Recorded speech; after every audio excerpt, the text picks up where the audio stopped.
한상훈의 정보방송 SMTV 시작하겠습니다. 안녕하세요. 이상소장입니다.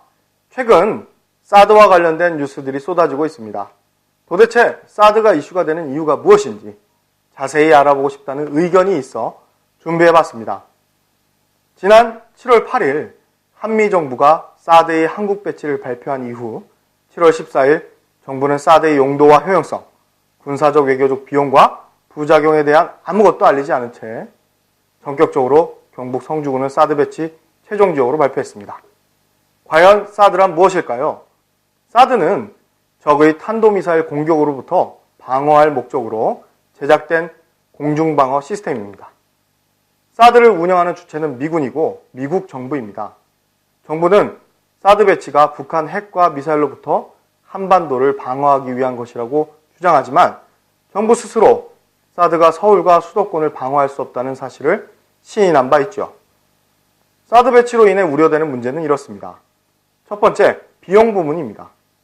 한 개 포대 설치 비용이 1, 2조에 달하고 3, 4개 포대를 도입할 경우 무려 5, 6조의 비용이 예상됩니다.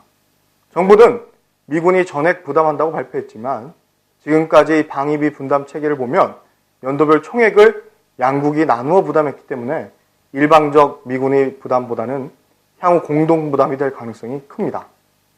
두 번째, 전자파입니다. 국방부가 주장하는 안전구간은 100m이지만 미 육군 교범의 안전기준은 5.5km입니다. 전자파는 각종 전자장비에 유해할 뿐만 아니라 만약 전자파가 피부를 투과할 경우 신체의 온도를 상승시키고 암이나 백혈병을 유발할 수도 있습니다. 마지막으로 세 번째, 중국과의 외교 문제입니다. 2015년 총 수출액 5,597억 달러 중 중국 비중이 26.1%이며 우리나라 정부 1년 예산의 절반에 가까운 155조에 달하는 큰 돈입니다. 또한 외국인 관광객 1인당 평균 지출의 5배 이상을 쓰는 중국인 관광객이 전체 외국인 관광객의 45%인 600만 명을 차지하고 있죠.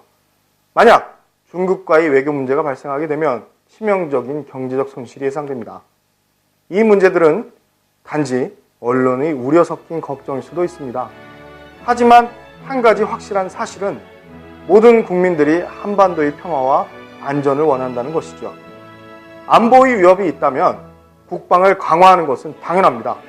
하지만 더 좋은 방법이 있다면 싸우지 않고 대화로 해결하는 것이겠죠.